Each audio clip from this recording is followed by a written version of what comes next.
Good morning, everyone, and welcome back to Coffee and Headlines. Here we are, as every other day of the week, every single day of the week, Monday through Sunday, live on Facebook, 10:30 in the morning. And what do? We get together to talk about Puerto Vallarta, about living in Puerto Vallarta as an English-speaking community of local people that just want to connect better with the destination, that share tips, comments, suggestions, questions, and of course headlines, so that since we live here, we can take better advantage of the place we call home. And for a few of you who are hopefully moving here soon, there's all kinds of information available for you.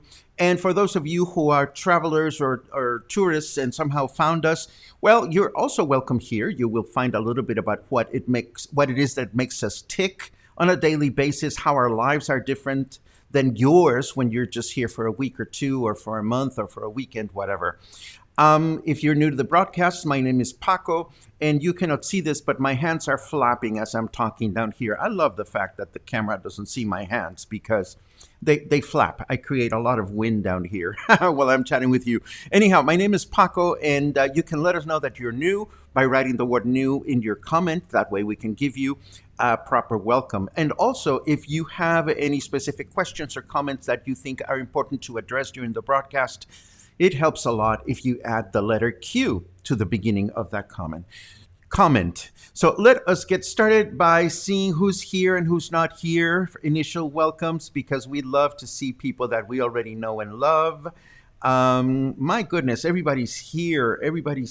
Oh my goodness, this is great. Sherry tells us that a storm is brewing in the Ozarks. It doesn't rain here anymore, but it would be so nice to have some more rain. Who said that men are scum? Oh, I did. Yes. Today we're going to talk about scummy men at some point in the show, but it's going to be good. It's going to be a good thing. Let's see. New Jersey's in the house. Excellent. Good morning, Ricky. Yes, we have a baby shark incident that we need to talk about. Definitely. And we have news from our state, news from our city. We have news from Tabasco. These are really sad news. Tabasco has now been declared a state of emergency, and I will get to tell you why. We have news about El Buen Fin, the 2-week sale that is going on. And I've learned some tips that might be helpful for us to take advantage of it. And I also learned about a really awesome garage sale, thanks to my friend Catherine. I just found out about an awesome garage sale that is going on this weekend that you may want to just stop by and check it out. Anyhow, we're all here. Let us get started with the news so we can jump into our program. Oh, and of course, today we start a 3-part series, which I am calling, what did I call it? 3 deadly Mexican songs. Yes, songs that are so deadly you may want to die or somebody may want to kill you. Today we're going to talk about deadly songs in a little while. But first, let us start with, oh my goodness, Lorraine is here from Switzerland. I always get excited when we get people from afar because Switzerland's a long way from here. So if this makes you feel closer to Puerto Vallarta, Lorraine, it is a pleasure to have you here. Anyhow, let us all get started. And we start, of course, with our headlines.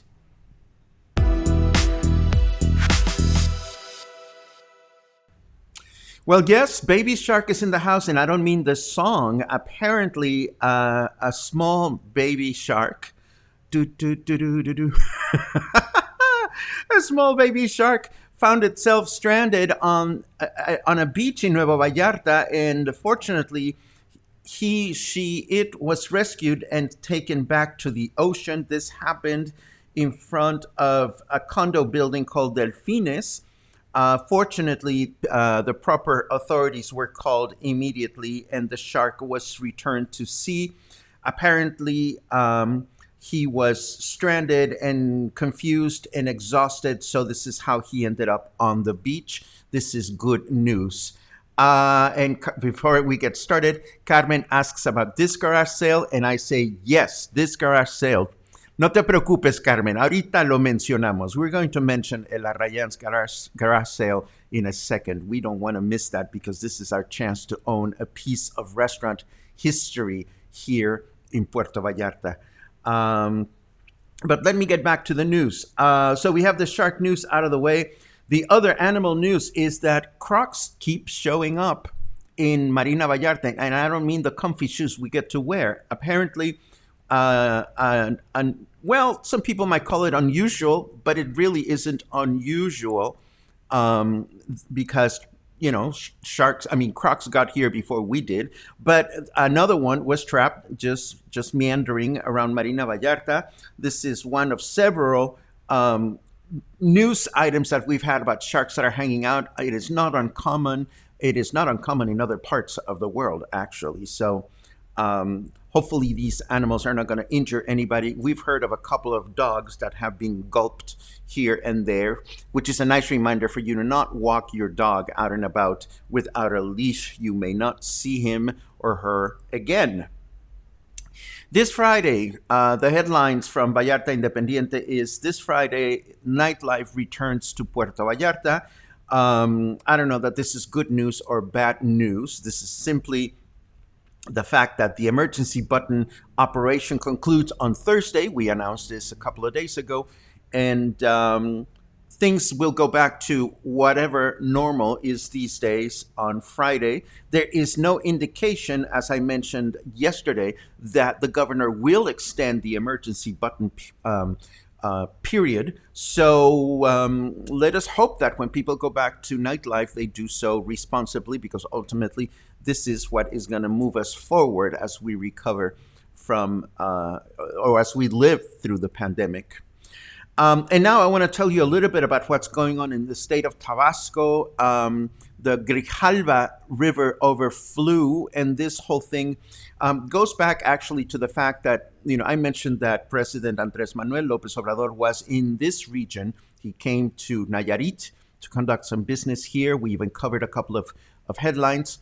But then he had to rush to his home state, the state of Tabasco, because the latest Atlantic storm, ETA, however you wish to call it, had not reached the United States. It was going through Mexico, and it was bringing a lot of rains to the state of Tabasco. Just so that you can get a sense as to where we're talking about. Here's the city of Villahermosa, and if I zoom in on the map, you will see, come on map, get pretty, thank you. You will see that the Rio Grijalva, which is this little guy that is coming along the map, it goes right through the city. So a nearby dam was open to let go of excess water that had accumulated because this tropical storm had brought too much rain, more rain in the state than they had seen in, I believe, 30 years. But unfortunately, this was not enough. Some parts of the city have become very, very affected. Look at this. This is what's going on in some parts of capital city Villahermosa in the state of Tabasco. This is really horrible. To date, Protección Civil, or Civil Protection, has announced that there's been 5 deaths as a result of this, and there's been over 148,000 people that have been affected by all these excessive rains.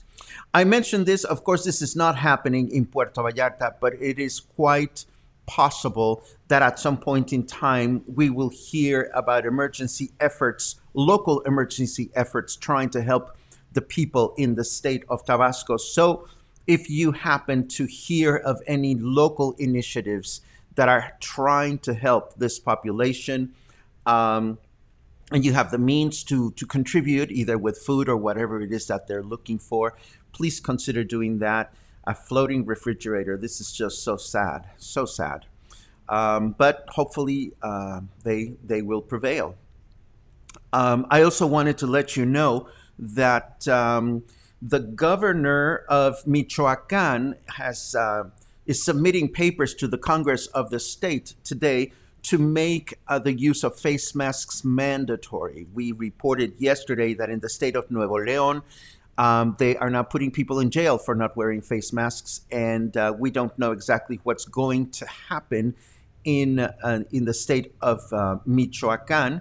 The federal government, President Andrés Manuel López Obrador, has repeated continuously the fact that he does not ever want to impose the use of federal masks, at least not the use of federal masks, the use of face masks at a federal level. So we'll have to see how independent states come up with their own guidelines and legislation to make sure that we can continue to navigate the pandemic in the best possible way while balancing health and economic factors. Let me take a quick look at your comments before we move on to other things that we're going to see.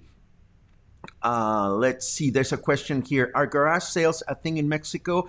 Certainly not as big as they are in the United States.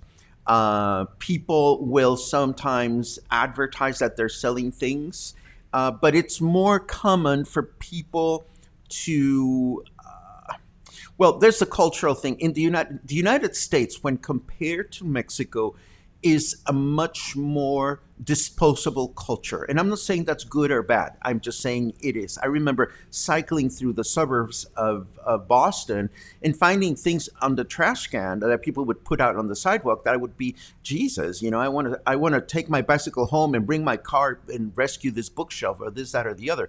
Mexicans, as a general rule, don't dispose of things as much as in the United States. So we don't see a lot of garage sales. What is quite common down here is what we call bazaars, used stuff stores. There's a couple of them where you can find all kinds of things, and those can be a lot of fun. If you are curious about these, I can pinpoint a couple of them here in the city. Just write the word bazaar in your comment, and I'll be happy to add that to my list of things that we might talk about here at some point. Let's see. Sorry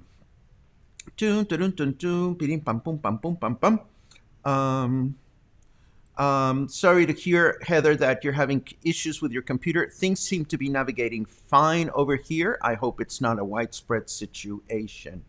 And I am caught up with you. This is so cool. So let me continue with the weather. Bazaar. Oh, I see a bazaar. Okay, 2 bazaars. Well, I'll start by recommending the one that's right around the corner from my house. That'll be an easy adventure. I will go either today or tomorrow. I see. I love this. Bazaars. I love the spelling. I love it. Anyhow, let's move on to the weather because we have a lot of things to talk about yet. Still. Boom.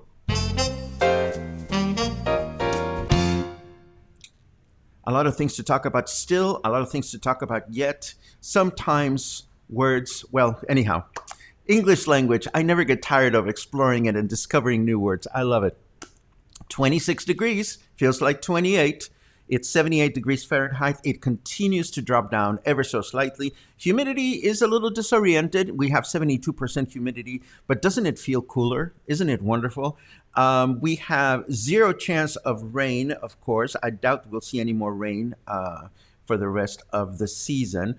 It is going to be humid and partly cloudy through the day, humid and partly cloudy tomorrow, and the same thing on Thursday. But the high temperature is only going to be 29. That is 3 degrees less than we've had for high temperatures in the recent days. Do I remember what was called Alston Christmas? Yes, I do. That was quite a happening.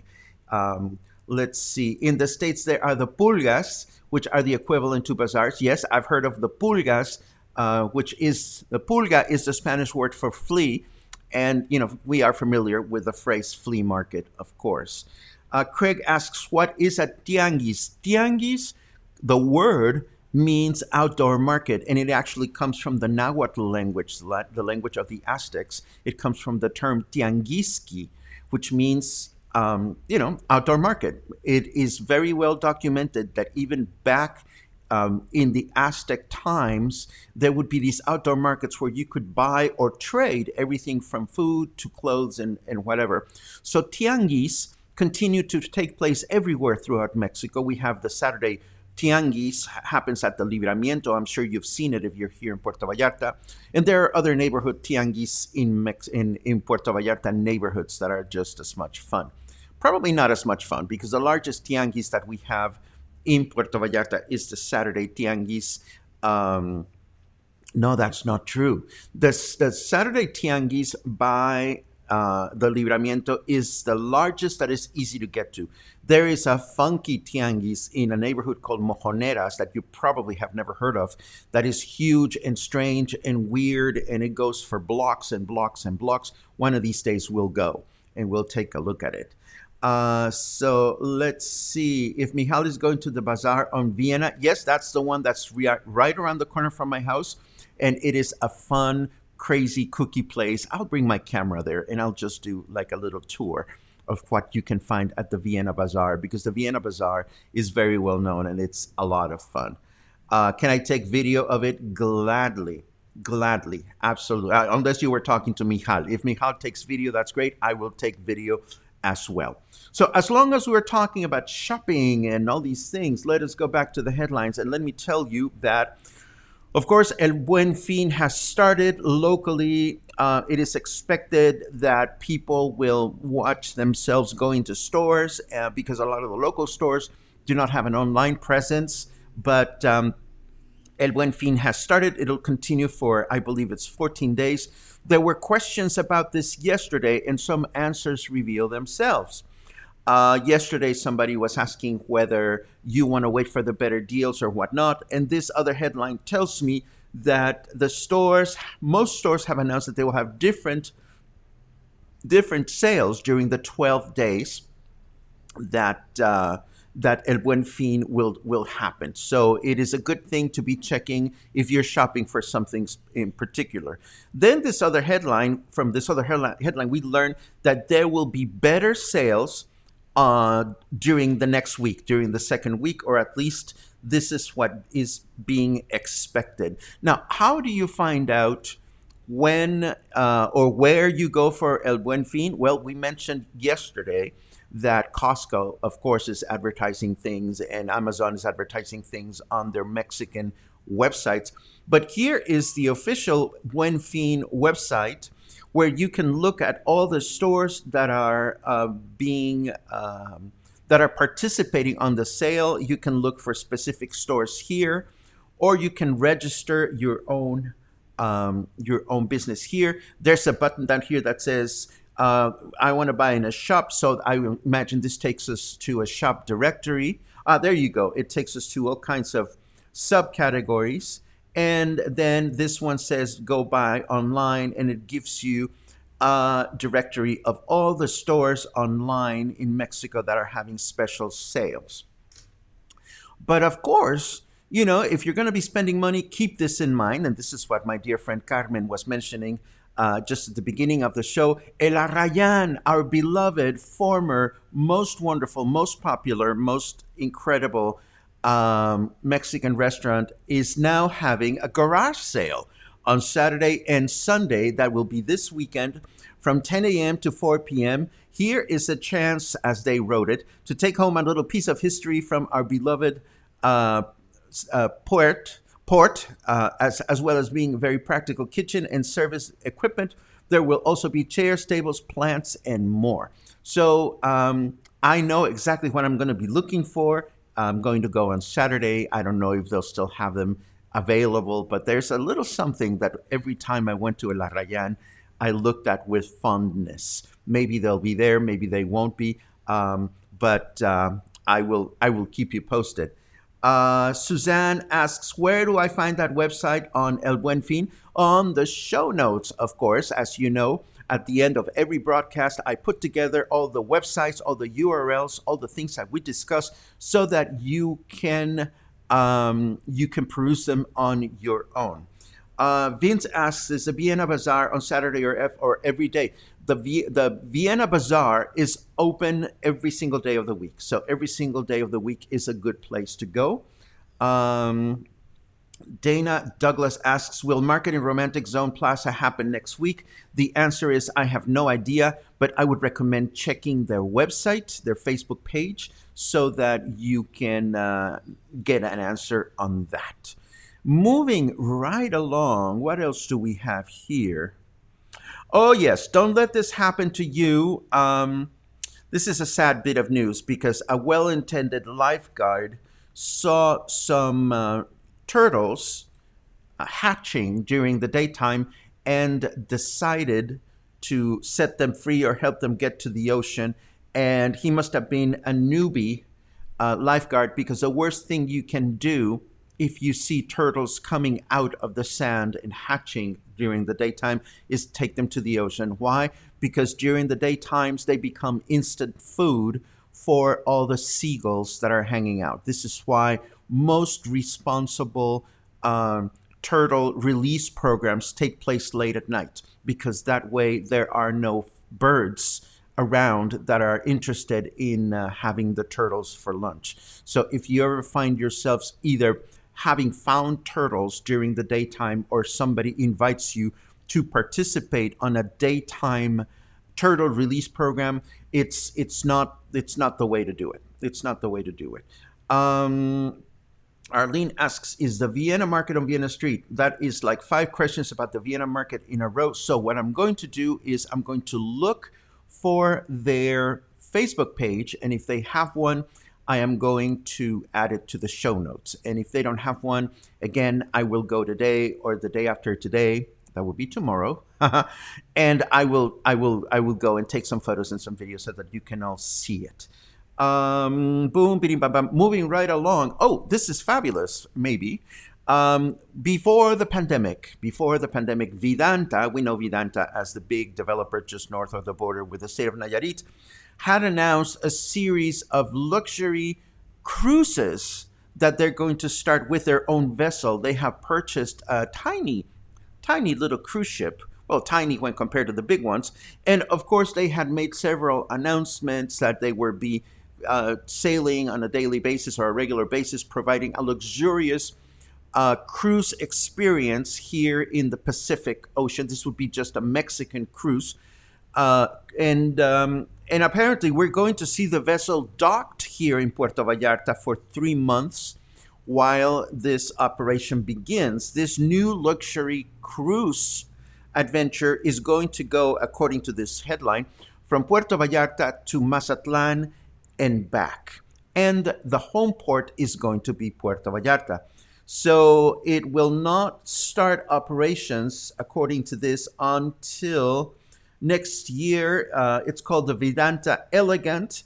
It has a crew of 124 and capacity for 298 passengers in 149 different, oh dear, I know they're not called rooms. Cabins, maybe?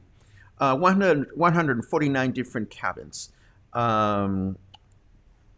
And what else can I tell you about this? I can tell you that they're expected to start on January 19, but needless to say, information about this is still very sketchy. We don't know exactly what our pandemic situation is going to be then. So we'll see how that goes. Let's add this to your bucket list. The Edward James Garden is now considered as the only Mexican garden to be part of the International Great Gardens of the World collection. Edward James was a philanthropist that had this property in San Luis Potosí, and let me see if there's other photos of it. I am hoping that there are. Oh, no, they're not. I'm being taken to an ad by Crate and Barrel. No, we don't want to see that. This garden, again, I will look for the headline for the website for this. This is a beautiful, beautiful outdoor garden that is located in Gilitla, which is a magic town in the state of San Luis Potosí. And it is definitely on my bucket list. It is definitely something I would hope to see one day. This very reclusive man decided to, apparently what happened is he had the garden from way back in, I saw this here. He had he acquired the garden in 1947, but it was in 1962, the year I was born, that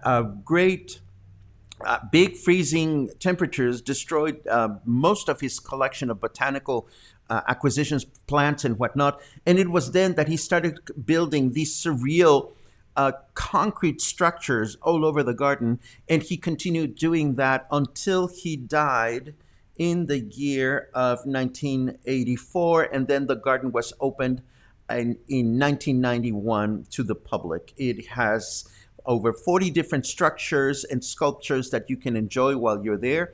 I know I have friends that have seen it, and it is definitely on my list of things to do. Let me take a look at your comments before we move into our deadly songs. And I hope you are in the mood for some deadly songs today. Is the morning turtle release bad? Well, daytime turtle release is bad because as long as there are birds out there, seagulls, they endanger the effort of getting these turtles to sea successfully. That's why they usually happen.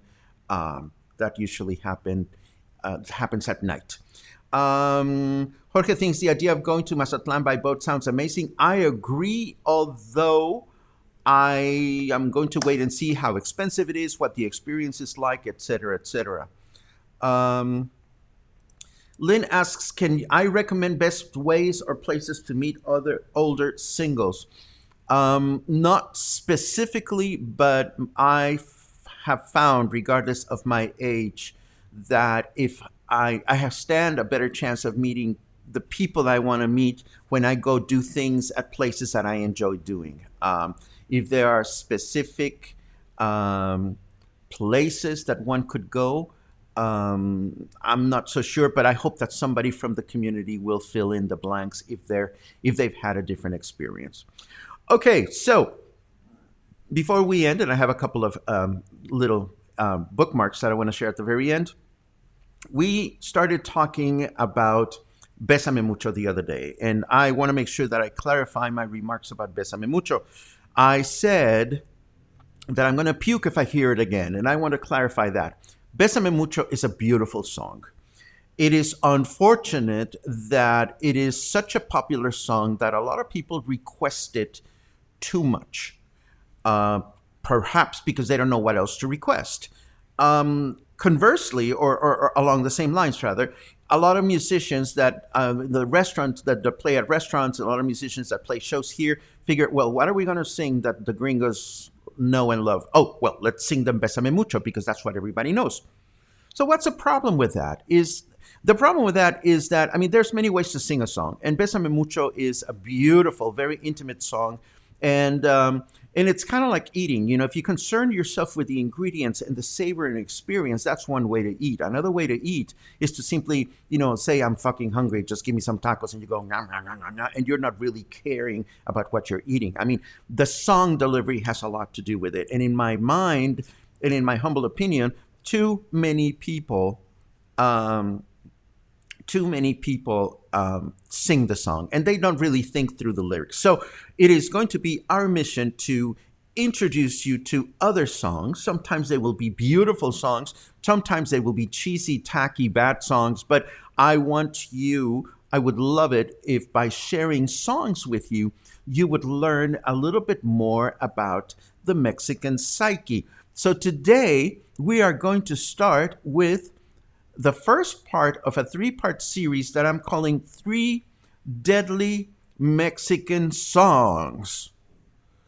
Now, what do I mean by deadly Mexican songs? Well, I'm simply going to show you what part 1 sounds like, or what part 1 is called, so that you can get a sense as to what I'm talking about. The first part is called Men Are Scum.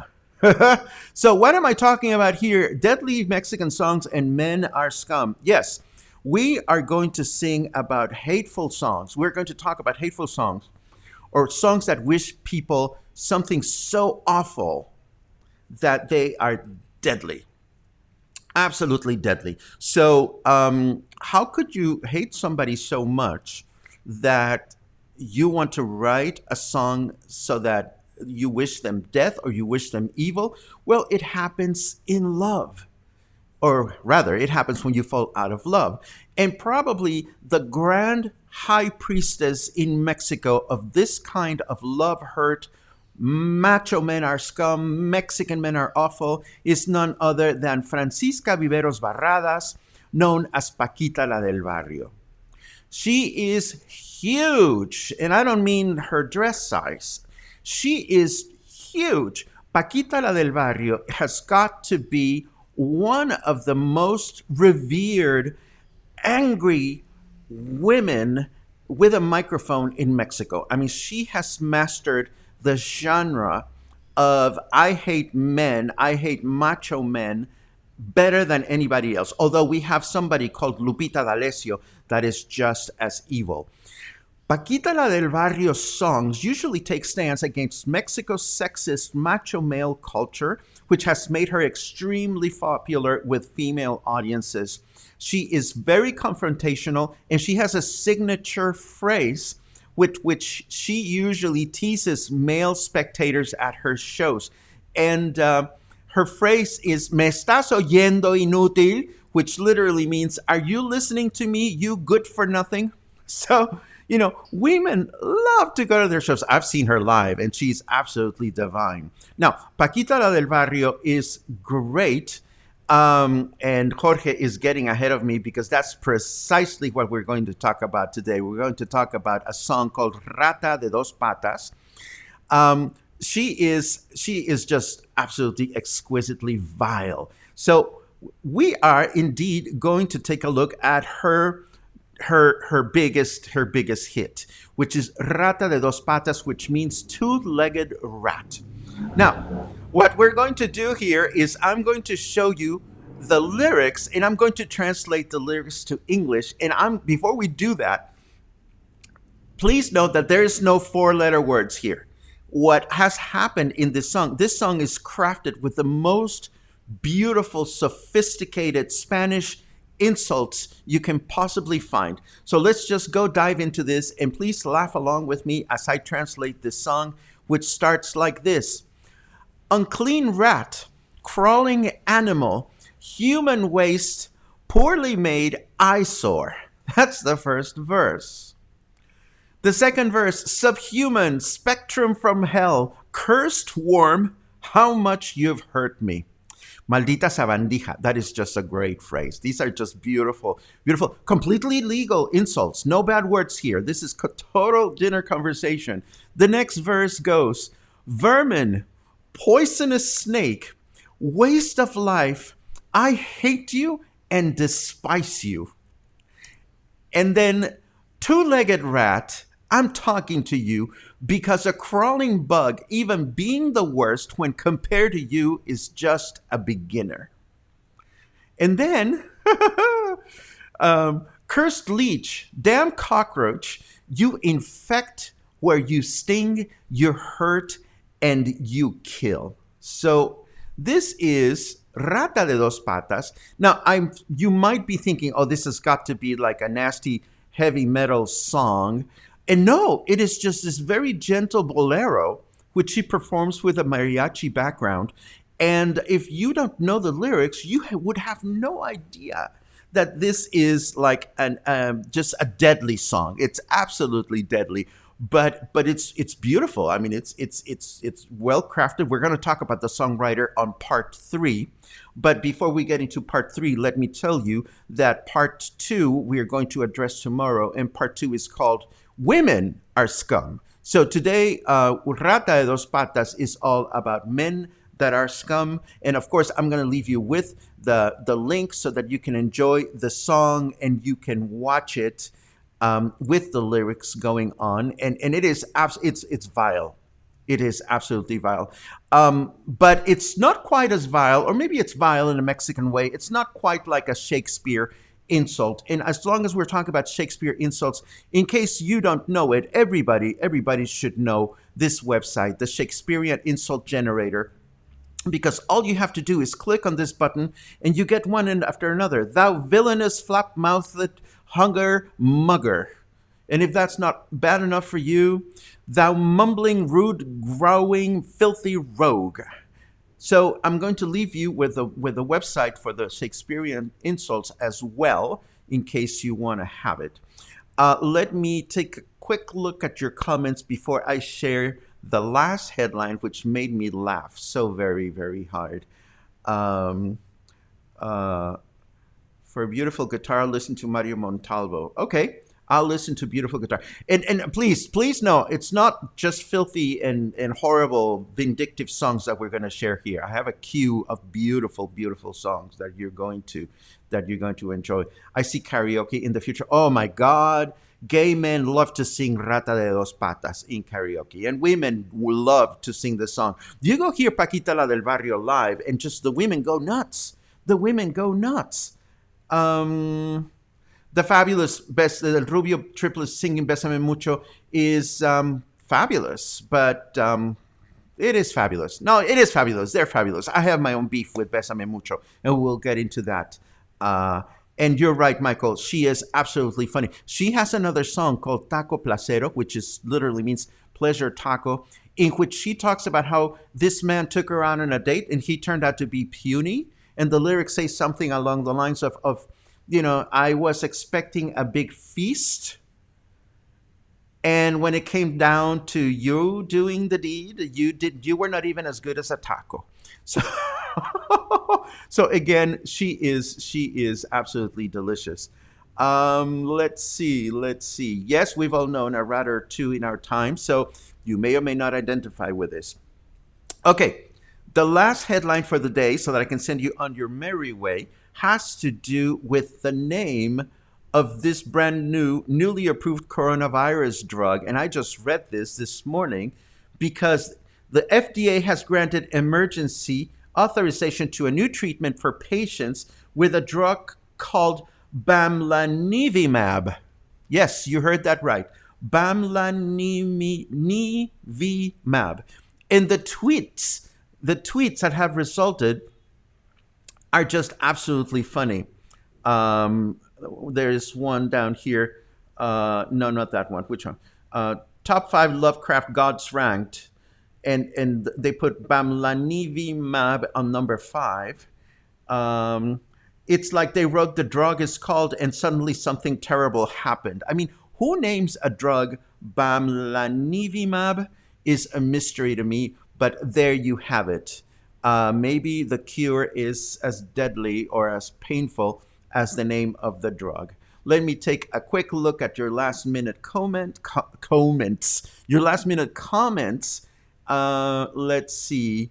Can I play Rata de dos patas? Well, I cannot play it here because, again, YouTube is going to get on our case. But that was Rata de dos patas. Does Luna sing that song about the rodent? No, Luna is absolutely divine, and she's very well behaved. She could never sing something like that.